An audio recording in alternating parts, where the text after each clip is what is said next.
Hello, everybody, and welcome to 38 Weeks to Go, your weekly podcast about fantasy football. I am your host, Nash, and let's get into it.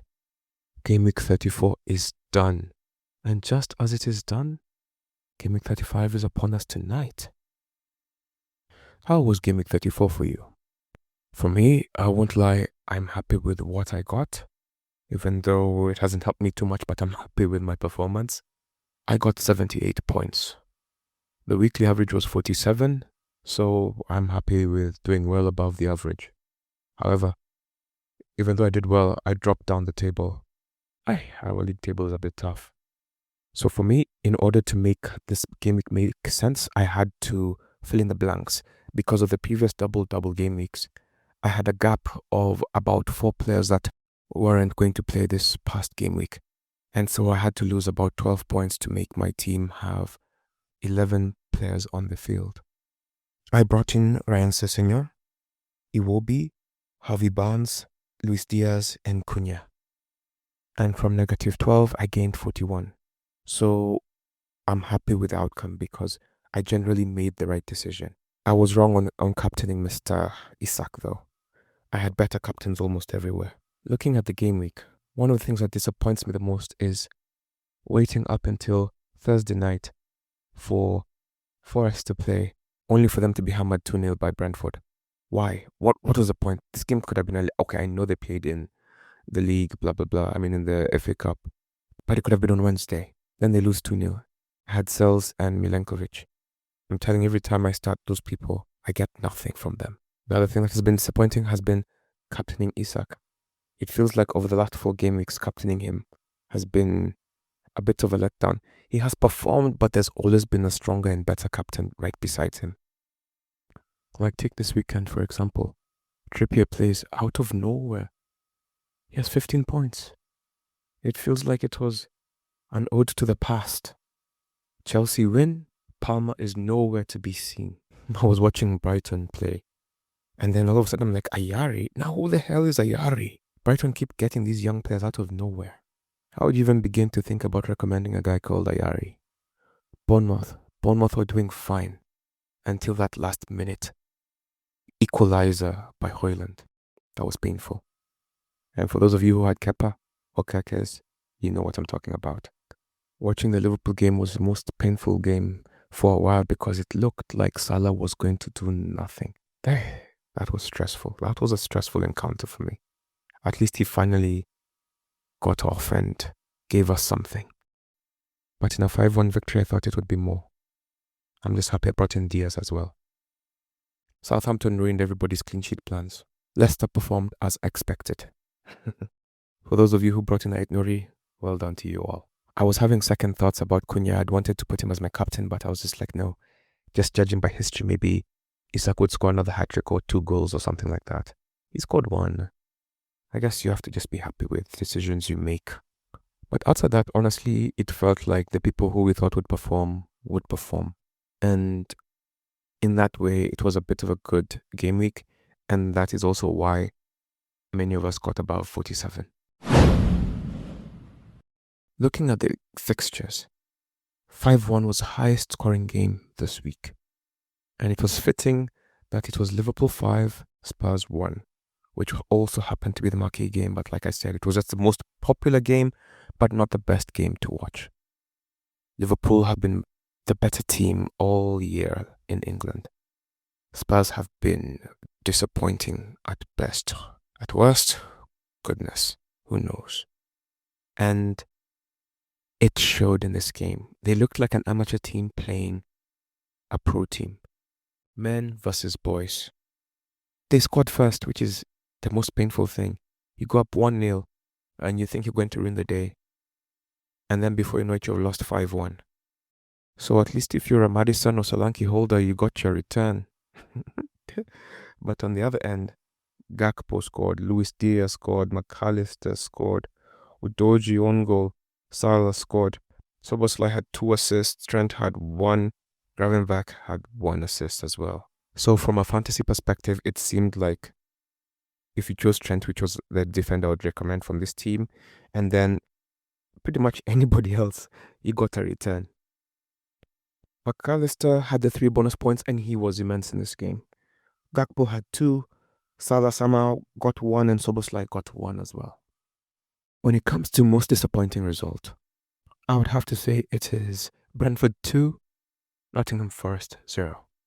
From a fantasy perspective, we mostly had either Wood or defenders from Nottingham Forest, and therefore we were let down by conceding 2 goals, and those 2 goals came from 2 long balls. You'd think they've never seen a long ball before. Considering they've played in the Championship, this actually doesn't even make any sense. They barely threatened. Wood had 1 chance, Elanga had a few half chances, but that was really it. Brentford were the better team and had the clearer chances in the game. And honestly, you could say it was 2 long balls. This game should have really ended 0-0. This is also a disappointing result because Forest are actually trying to play in the Champions League next season. So it is in their best interest to win games that they should win. And they won the previous fixture before. But I guess it's never predictable in that way. So that was a disappointing game. Now, Flecken and Collins had the assists for Shada and Wisa's goals. Flecken had 3 bonus points, Collins had 2 and Wisa had 1. There were 4 clean sheets this game week. Looking at the top performers this round, Flecken was the best keeper to have this game week. He had 13 points. Jose Sa had 12. Sanchez had 9. Pope had 6. And Pickford had 4. When it comes to defenders, Trippier had 15. Dan Burn had 13. Collins had 11. Sessegnon and Aït-Nouri had 11. And those are the top 5 defenders. And for the first time in a while, defense was king. When it comes to midfielders, Baleba had 10. McAllister and Bowen also had 10.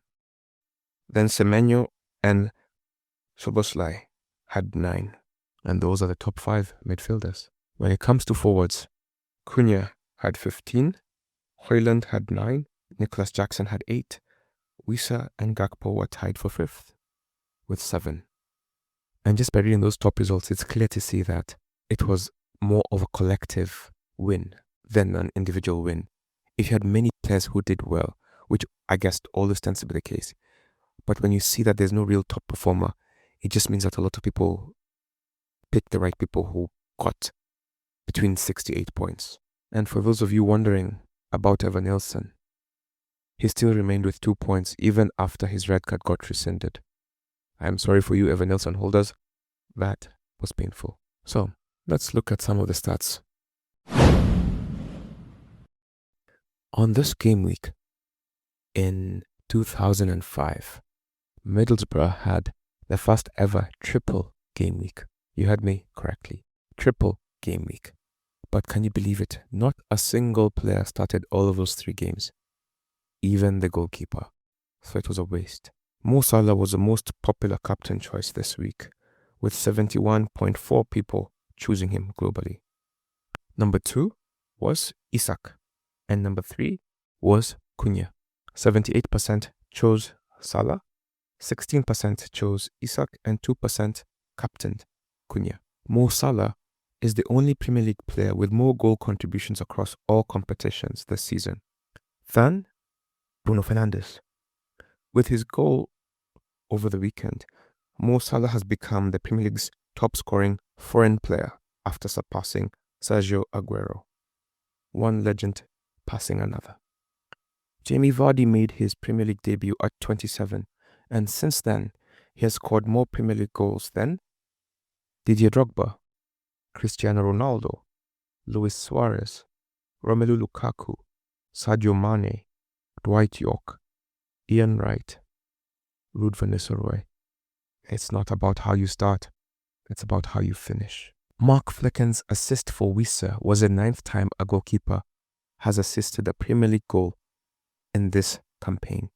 It is the most ever in a single campaign, overtaking 8 in 92-93 and 8 in 07-08. Manchester United have scored 19 goals in the UEFA Europa campaign. They have only scored 15 Premier League goals in this calendar year. I guess you can see where their focus is. With Liverpool's confirmation of the title, Arne Slot is the first Dutch manager to win the Premier League. And Virgil van Dijk is the first Dutch player to win the Premier League as captain of his side. Title winners Liverpool have been on top of the Premier League for 206 days this season, 165 more than any other side. Man City was second with 41 days. Talk about a dominant season. Arne Slot is the fifth manager to win the Premier League in his first season. The other four are Jose Mourinho, Carlo Ancelotti, Pellegrini, and Antonio Conte. Liverpool have scored 15 goals in all competitions against Tottenham this season, their joint most ever in a single campaign against an opponent. The other one is 15 against who, you would never guess, Rotherham Town, in 1895-96. With this title win, Liverpool now have 20 top-flight English titles, moving them level with Manchester United for joint top. Liverpool have never lost a game at Anfield when they've gone 2 goals up at halftime. And this was one of those games, and they've done this in 117 games. Only Raheem Sterling, with 26, has won more penalties in the Premier League than Jamie Vardy in the entire Premier League history. Vardy has 25. For the first time in Premier League history, all relegated clubs have been confirmed with as many as 4 games remaining.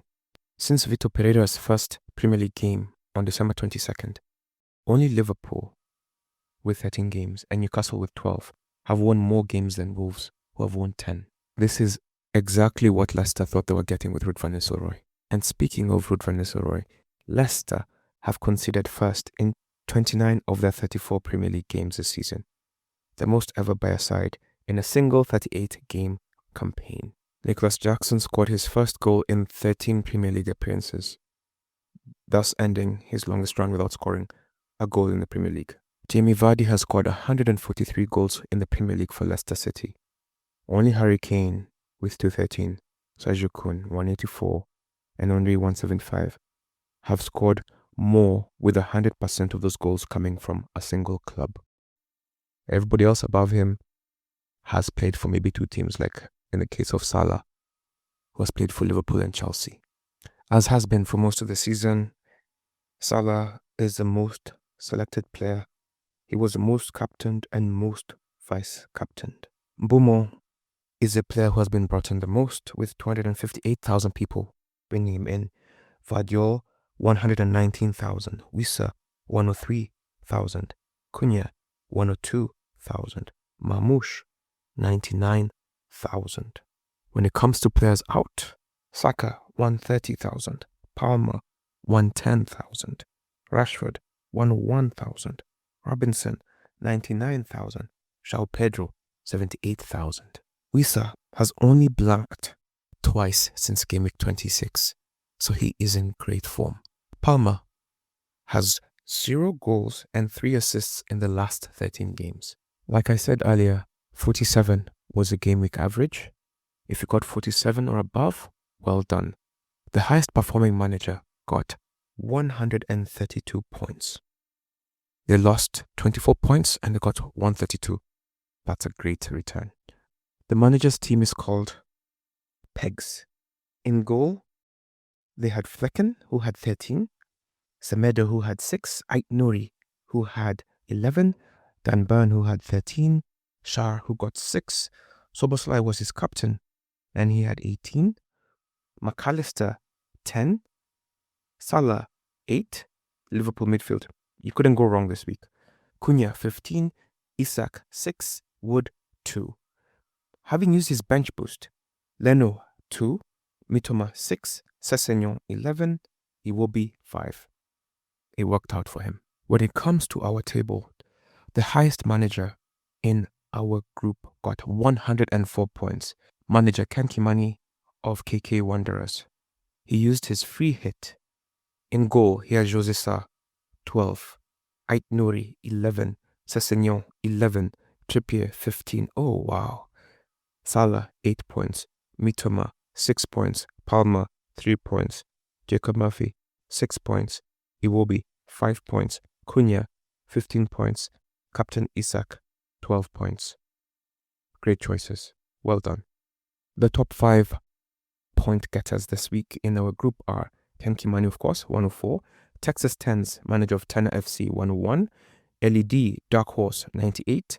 Telvin Modoga, Spathora Candidatos, 97 points. And number 5 is Brian Morila, manager of Shakahola, 95 points. Most transfers made this week. Should I let you guess? You guessed it. Don Clinton. 14 transfers made this week. Number 2 was Amos Mwangi, 8 transfers. Blitz, 8. Piuso Ching, 7. And Caleb, number 5, with 6. When it comes to highest change in team value, Pepe Kali, managed by Bonaji, has added 0.7 to their team. Well done. Faganda Gaviru is the highest overall rank riser. He jumped a global 658,000 positions in the world. Well done. In our league, El Patron FC jumped 19 positions. Well done to you. When it comes to the team with the highest team value, Suraj Baigane has reclaimed his spot and his team has a value of 106.4. When it comes to not so good stats, when it comes to a streak of red arrows, Abdi Aziz Guled has been struggling 11th week in a row that he's gotten red arrows. Least points this week belongs to Real Vincenza, and you will never guess what this person has. And this is definitely a first and our lowest ever. He got 3. 3 points. I wish it was fun. It would have been much more funnier if he was actually trying to play, but this was one of those set it and leave it guys. So it's still funny because who gets 3? But yeah, 3. Kulusevski got 1 and Garnacho got 2. Everybody else got 0. Now, after the 3, you have 2 people who got 11 and somebody got 21 and 22. The lowest team value in our league belongs to Hilary Malik, manager of Malik United. His team is valued at 96.5 M. In our league, Yogo Yogo FC, managed by Derek Mwangi, dropped 19 positions in the league. He is our biggest league ranking dropper this week. When it comes to disappointing transfer outcomes, Bruce Lee Ambugana, manager of the Boost FC, did not get a boost from the 12 points hit he took. And he was the worst performing in that sense this week. And number 2 was Edwin Awor, who lost -1. And by -12 and -1, I mean, had they just not done everything, they would have been 1 point better and 12 points better. When it comes to green arrows, Ibrahim Ali has seen his stock rise for 9 weeks in a row. Well done to you, sir. In number 2, it is Nicolas Padger. 9 weeks in a row. Guess who's number 3? It is yours truly. 8 weeks in a row, green arrows. Means I'm giving decent advice and taking it as well.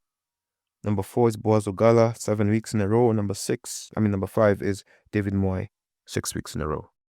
When it comes to best transfer outcomes, Reece set pieces was number 1. Using his free hit, got great points. Number 2 was Texas Tens. Number 3 was Shakahola. Number 4 was Charles Cadovillis. And number 5 was the Walker Dead. When it comes to the team with the most goal scorers, Dream Killers, managed by Khalid Mohammed, had 8 players score goals. Or rather, had 8 goals scored by its players. Yeah, that makes better sense. When it comes to captain choices, last week was our most balanced captain week of choices. This week, not so much. Salah was number 1 with 109 managers choosing him as captain. Number 2 was Isak, who had 58 managers choose him as captain. Number 3 is Haaland, who was chosen by 14 managers. At least you know how many are not playing. By the way, there are many more than that, but 14 of them definitely not playing. 9 people chose Mamouche, and that just goes to show they must have forgotten that City were not playing. 8 people chose Palmer as captain. 7 chose Cunha. Well done to you guys. 4 people chose Bruno, and he delivered 3 points at the end with that assist to Højlund, which means you know that the manager who chose Højlund as his captain has benefited for once in maybe the last 20 game weeks. Anyway, Jacob Murphy was chosen by 3 people. De Bruyne was selected by 3 people. Saka was selected by 3. Harvey Barnes was selected by 2. Luis Diaz was chosen by 2. Solanke was chosen by 2. Kluivert was chosen by 2. Trossard was chosen by 2. Sarr, Bruno, Højlund, Delap, Wissa, Mbeumo, Odegaard, and Martinelli were chosen by 1 manager each.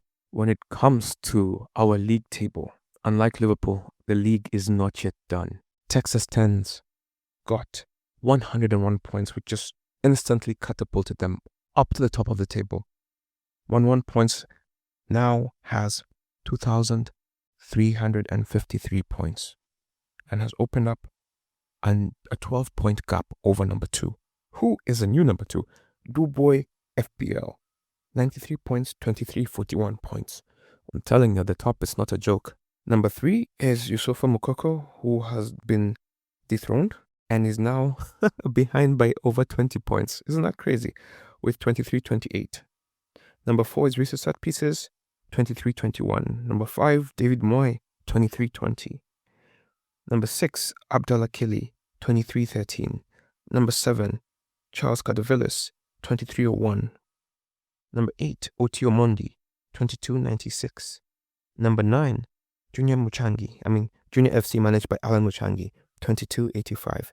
And at number 10, we have Playboy Fati, who got 2278 points. From number 1, 100 points below, is number 15. So you can see, with a few weeks left, it's getting much, much tighter and much, much harder to catch up. I would even go on to say that if you're below number 15, you have no chance of winning the table right now. At the other end of our table, Don Clinton is still holding strong, 1123. Second last is Duncan Anzigare, who got 3 points, 1179. Fourth from bottom got 11 points, 1315. Fourth from bottom got 26 points, 1423. And fifth from bottom has 21 points, 1450. I mean, they're not, well, Don Clinton is playing, but no one else is playing. It's funny, he's playing every week, but he's bottom last, and he plays every week. And the people below him, or rather the people above him, stopped playing a long time ago. As we plan for Game Week 35, it is important to note that there will be no additional double game week. Aston Villa were knocked out by Crystal Palace and Forest were knocked out by City. So it'll be City versus Crystal Palace in the final. Usually this game creates a gap, which is how double game weeks are created. But in this case, it has been confirmed that there is no double game week. So if you've got your chips left, you don't need to worry about that. You can just use them however you want to. This game week starts on the 2nd of May, which is today, and it starts with Man City versus Wolves. For a lot of us, this game will already tell how our weekend will go, because I can see people captaining Mamouche, I can see people captaining Cunha. If you remember a little earlier, I had told you that since Pereira took over, he has been the 3rd best manager in the Premier League. So that signifies that Wolves have been in great form. In their last 5 fixtures, Man City have won 4 and lost 1. They are favourites for this game. They have been good of late. The only problem now with them is with Pep Roulette. It's hard to predict who will score. And since there's no Haaland figure, as you saw with Mamouche in the double game week, it doesn't mean that just because he's there, he will be the one to perform. And just listen to this, their last encounter, which was a 2-1 victory, had Strand Larsen score first, and then Vardiol and Storm score. So you see, not even Haaland scored and he was present.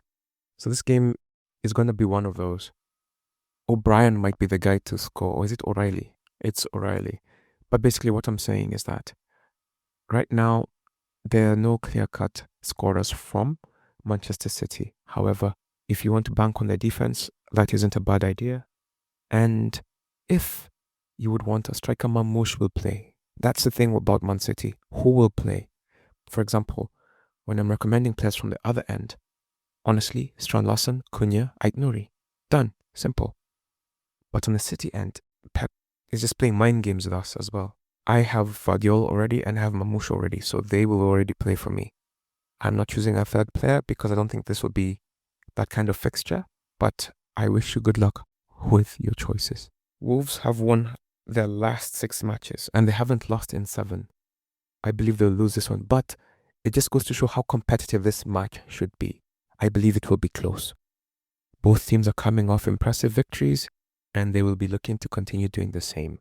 Looking at Aston Villa versus Fulham, Aston Villa were beaten by Crystal Palace, and that was surprising to me. 3-0, it was a walkover. Fulham won 2-1. They beat Southampton, and that, while being a victory was great, it was a bit worrying because it wasn't as easy as it should have been. And now they're playing a tougher Aston Villa who will be looking to prove something. Aston Villa have been dumped out of all competitions over the last 2 weeks, so it seems like the season is pretty much done. There is a slight chance for them to qualify for Champions League, and so they still have things to play for, even if they're in a demotivated state right now. Villa favourites for this fixture have won the last 5 encounters against them. Rodgers, Watkins, and Asensio are the players I would recommend from Aston Villa. For Fulham, I would say Iwobi, Sessegnon, and Emil Smith-Rowe since he's back now. Robinson, Nelson, and Muniz are unavailable for Fulham while Aston Villa have no injuries. Everton versus Ipswich. Everton have been struggling of late, but that makes sense. Their last fixtures are 1-0 loss to Chelsea, 2-0 to Man City, they beat Forest, they drew with Arsenal, and they lost to Liverpool. That's fine. That's absolutely fine. But from here moving forward, at least their fixtures are much more reasonable. In fact, compared to what they've just gone through, their fixtures are easy. Both teams lost. Ipswich were beaten by Newcastle 3-0, and like I just said, Everton were beaten by Chelsea. Both teams will be looking to do better. Ipswich were relegated, and they don't have much to play for, but I'm sure they'll want to finish strong. Everton as well will want to finish strong. Davis, Johnson, Muric, Tuanzebe, Ogbene, Townsend, Philogene, Phillips, Broadhead, Smotsic, Barnes are unavailable for Ipswich. That's like half the team. Mangala, Lindstrom, Tarkowski, and Calvert-Lewin are unavailable for Everton. If you're a guy who believes in Everton defense, this is a time to get back into them. If you're a Pickford holder, that's fine. Get him. Or Branthwaite, or Mikolenko, whoever you believe in. And then going up, of course, it's just Ndiaye, Doucouré, and Beto. Or Broja, depending on how you're feeling. For Ipswich, it's Delap and Enciso. That's it. Everton won 2-0 the last time they played, with Ndiaye and Keane scoring, so it might be Ndiaye scoring again. Both teams have not scored in their last 2 games, so they'll be looking to correct that. Leicester take on Southampton, and I'm still betting against Leicester. No, but this is a kind of game where at least Leicester can do something.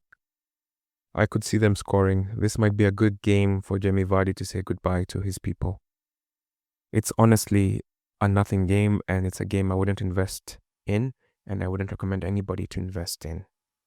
Reed, Bonanote, Sotar, Fatawu, Hamilton, Edward, Pereira, Mavididi are out for Leicester, whilst Onuachu, Fraser, Taylor, and Grombeck are out for Southampton. Both teams lost last time out, as has been expected of them. I believe Southampton have the edge in this fixture, but I believe both teams will be able to score. Vardy, Ayew, and Mavididi are the best players from Leicester. Southampton, I would say Fernandes, Sulemana, and Dibling. Arsenal take on Bournemouth, and that should be an interesting fixture. Mainly because Arsenal were beaten 2-0 last time out. And if you remember, this is a game where Saliba got a red card last time, quite early on in the match, which definitely affected the outcome. So Arsenal will be looking for revenge in this fixture. Arsenal were recently beaten in the Champions League by PSG, And as you know, they didn't play because of the blank. Trossard has been in great form for Arsenal.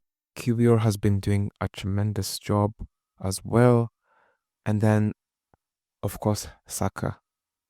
Now, because of Champions League, I think they will be looking more towards that since the league is already done. There's nothing they're playing for in the league. So there might be a rotation, but this is something we won't know until quite close because nobody wants Saka or anybody to be injured before the return leg, So there might be an Arteta roulette. So if you're looking into Arsenal players, just keep that in mind. Bournemouth got a red card last time out and this affected the result. Even though the red card for Evan was rescinded, the draw still stands. They considered in the 96th minute. Very painful. Arsenal have the favourable head-to-head and it's not even close. But given the timing of this match, Bournemouth may still have a chance and Bournemouth have been generally good this year. So it could be an entertaining game, but the odds are in favour of Arsenal. Gabriel, Jesus, Jorginho, Havertz, Calafiori and Tomiyasu are out for Arsenal. Unal, Sinistera and Christian available for Bournemouth. I would recommend Semenyo, Evanilson should he play, and Kluivert for Bournemouth. And if you believe in the defense, Kerkez or Huijsen. On the other end, Trossard, like I said earlier, Saka and Kiwior. Brentford take on Manchester United. Manchester United were very impressive last night. They had another red card to help them, and they won 3-0. Now, will Bruno be rested for this game? It is possible because their focus is on Europe. So Manchester United, I guess that really is it. Will Bruno play or won't he play? That's it. Actually, that's the only question. He has been rested recently, and it is possible that he will be rested again because everything passes through Bruno, and everything good passes through him. It's pass the ball to Massimo type of situation. Man United have won 3, drawn 1 and lost 1 in the last 5 matches against Brentford. But as we all know, Manchester United have been horrible this year. And Brentford tend to play better at home. I'm giving Brentford a slight edge because of the complications that Europe brings. If you believe Manchester United have a chance, you know that it's Bruno who is going to be at the heart of it. And therefore, he should be in your team, along with Garnacho and Højlund. On the Brentford side, it's the same as it has been recently. Wissam Bomo and one of the guards. Or Shada. He just scored recently, he could score again. If you believe that Brentford will keep a clean sheet, Van der Berg is there, cheap entry into the defense. Or Flecken. Heaven, Dalot, Sexy, Martinez and Collier are unavailable for Manchester United. Janelt, Da Silva, Thiago Carvalho and Hickey are unavailable for Brentford. Both teams are coming off impressive victories and will be buoyed for this fixture. Brighton take on Newcastle. Brighton and Newcastle both had impressive victories last time out, and both will be looking to continue that form. Newcastle have been in better recent form than Brighton. There are 2 wins for Brighton, 2 draws, and 1 win for Newcastle in their last 5 meetups. So, as you can tell, it's a bit of a tight affair with Brighton having the slight edge. If it's on form only, Brighton are going to be beaten. João Pedro, Webster, Kadioglu, Rata, Igor and Milner are still unavailable. Lascelles, Joelinton and Hall are unavailable for Newcastle. Now, Newcastle have been performing with Jacob Murphy, Isak, and a clean sheet. If you believe that formula to be true, it's a matter of will you choose Trippier or will you choose Shah or will you choose Burn? Because it seems like on any given game day, one of those defenders will perform. On the Brighton end, Mitoma, Welbeck, and Minte are the best recommendations. West Ham versus Tottenham. West Ham were beaten by Brighton last time out 3-2, and Tottenham were hammered by Liverpool 5-1. So both teams need to do something. Both teams have been underperforming this year, and this is going to be a game for one of them to really show that they have something. Their last 5 encounters have seen 2 wins for both sides and a draw. So it's fairly even. However, the most recent encounter saw Tottenham win 4-1. And I don't know if you remember this, but that's when Kudus got sent off and he got a big ban. And I think it derailed his season. Son and Dragusin are still unavailable, while Somerville, Alvarez, and Antonio are unavailable for West Ham. For Spurs, Maddison, Solanke, and Brennan Johnson are healthy bets if they will perform. On the other end, number one, of course, is Jared Bowen. He's been their best player all season. Number two, Souček, and number three, Füllkrug. And if not Füllkrug, you could also take Kudus. The marquee game of the weekend will see Chelsea take on Liverpool. Both teams won on the weekend. Of course, Liverpool won the title, so Chelsea fans will be hoping that there'll be a bit of a champion's hangover, and will be hoping to take advantage of that. In their last 5 encounters, Liverpool have won thrice and have drawn twice. So Liverpool are favourites for this fixture. When it comes to injuries, Bradley, Gomez, and Morton are unavailable. Poor Morton. For Chelsea, Nkunku, Slonina, Gusto, Guiu, Kellyman, Sanchez, Fofana are unavailable. So if you have the Chelsea keeper, watch out for that. For Liverpool, I'm sure they'll want to finish strong and get a high tally, so they may come out still hungry. And to that end, of course, you have Salah, you have Diaz, and you have Gakpo, or McAllister, or Soboslai. So many choices. And on the other end, it's still Nicholas Jackson. Unfortunately, it's still Palmer and probably Neto or Sancho. Chelsea won, also just a big win, 4-1 in the Europa, whatever, the Conference League. But that doesn't mean much yet. Chelsea's biggest chance to win is if Liverpool have a hangover. But if they come out full strength, I believe Liverpool will be the better. They have been the better team. Chelsea have just been too inconsistent this year. The way the season started for Chelsea, this game was supposed to be a title decider type game. And it just shows it's better to be consistent than to just be good. The last game, we'll see Crystal Palace take on Nottingham Forest and talk about consistency. Wow, these two teams are a bit inconsistent and a bit random. Forest have been great this year, but they're not finishing strong. They need to save their European campaign possibility. I don't know if you saw it, but Marianakis, the owner, just withdrew ownership. He still owns a club, but is not going to be participating in the way he has been because he's anticipating Nottingham Forest getting back into Europe. That's how great they have been. And he's doing this also because he owns Olympiacos. And you can't own two clubs in Europe. Kind of like the whole Manchester City and Girona situation. Anyway, I've digressed. In the last 5 encounters, just listen to these results. Forest 1-0, Forest 1-1, 0-0, 1-1, Forest 1-0. So basically, there are 3 draws and 2 wins for Nottingham Forest. Nottingham Forest will be favoured in this game. Let's hope they live up to expectations. And as you've seen by the results, it tends to be really close. So I'm hoping that it is a 1-0 victory for Forest, and that is what I'll be counting on. Riyad and Doucouré are unavailable for Crystal Palace. Moreira is unavailable for Forest. If you believe in the clean sheet, I would suggest you have Sels, the defender that you love. For me, it's Milenkovic. We have a love-hate relationship. And then one of Morgan Gibbs-White, Elanga, or Hudson-Odoi, or Wood. There are many choices. On the other end, given the recent history, and you believe in a 1-1 draw, honestly, you just have Mateta, maybe Sarr, Eze, Munoz, Henderson. It's tight. What you should choose depends on what you think the outcome will be. Both teams recently lost. Does that mean they won't win this game? Maybe it's another draw. Maybe they're struggling to score. Or will Forest bounce back and win 7 like they did that one time? Or will Crystal Palace now, since they beat Aston Villa 3-0, they've figured out how to beat tougher teams? You know, it's quite tricky.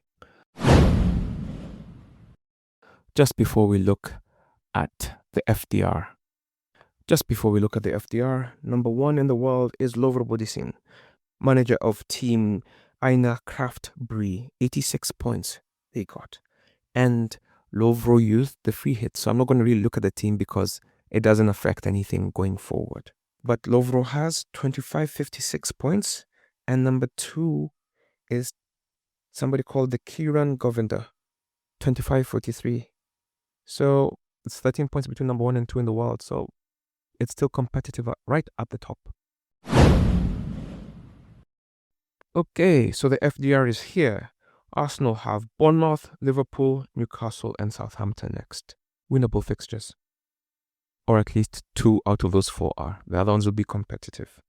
I could see them losing to both Liverpool and Newcastle, but definitely defeating Southampton and Bournemouth.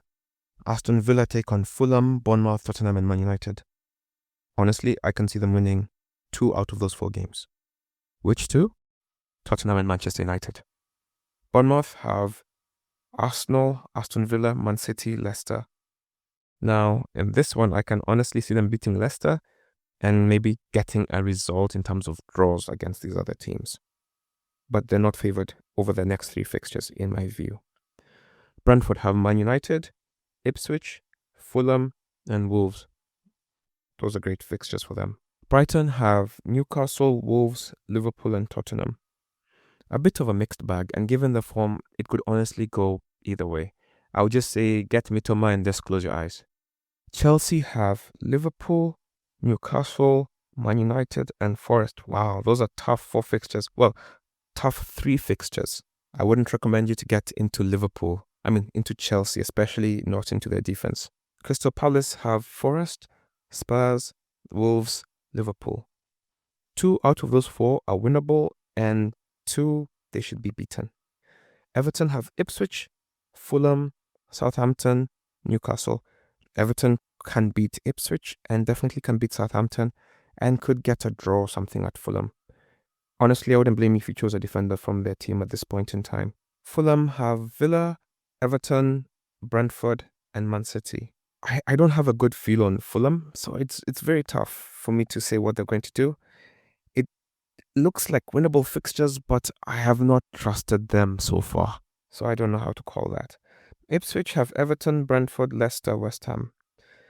Now, Ipswich, like I've told you, they're very competitive, but they just lose at the end of the day. And that's what's going to happen to them. They'll be competitive, but they will lose. Leicester, Southampton, Forest, Ipswich, and Bournemouth. After they play Southampton, which is the only winnable game they have here. Actually, that's not true. They tend to perform well against the relegation side. So Southampton and Ipswich, they could win 2 games here, or at least score in 2 games. And then the rest they will be beaten. Liverpool have Chelsea, Arsenal, Brighton, and Crystal Palace. I'm sure they're happy they won the league before all of these games because it reduces the weight of the fixtures. Liverpool are the best team in England. I believe they don't want to just lose all their games, so they will be competitive. They could win 4 to 4 or draw 2, win 2. Man City have Wolves, Southampton, Bournemouth, and Fulham. Man City should win all of these games. That is why I remained with my Man City players. Man United have Brentford, West Ham, Chelsea, and Aston Villa. Honestly, I would be surprised if they came out of these 4 fixtures with 3 points. Newcastle have Brighton, Chelsea, Arsenal, Everton. Tough games, but they can beat 3 out of those 4 teams. I believe they can beat Brighton, Arsenal, and Everton. Nottingham Forest have Crystal Palace, Leicester, West Ham, and Chelsea. On paper, this is a kind finish, but the inconsistency makes me worry about a game like Crystal Palace and a game like West Ham, which they should win, but they're a bit inconsistent right now. I believe they'll win 2 out of these 4. Let's see what they do against against Crystal Palace. Southampton have Leicester, Man City, Everton, and Arsenal. They should lose pretty much all of these games and maybe be competitive against Leicester. Spurs have West Ham, Crystal Palace, Aston Villa, and Brighton. Oh, they're staying at home. 3 London games. Doesn't mean anything. They should be able to win 1 of these 4 games. Which one? As has been the season, you'll never know. West Ham have Tottenham, Man United, Forest, and Ipswich. they can beat Ipswich, get a result at Manchester United, get a result at Tottenham, and get a result. Nottingham Forest is their toughest game. So if you have Bowen, there's potential for return of points. Wolves have Man City, Brighton, Crystal Palace, and Brentford. Outside the Man City game, the other games they can win or be at least very competitive. They can still be competitive against Manchester City, but the other games after City are easier. So after City, get into them. And with that, Game Week 34 is done. Game Week 35 begins tonight. So make your teams, and we'll see you on the pitch. Have a great weekend. Bye.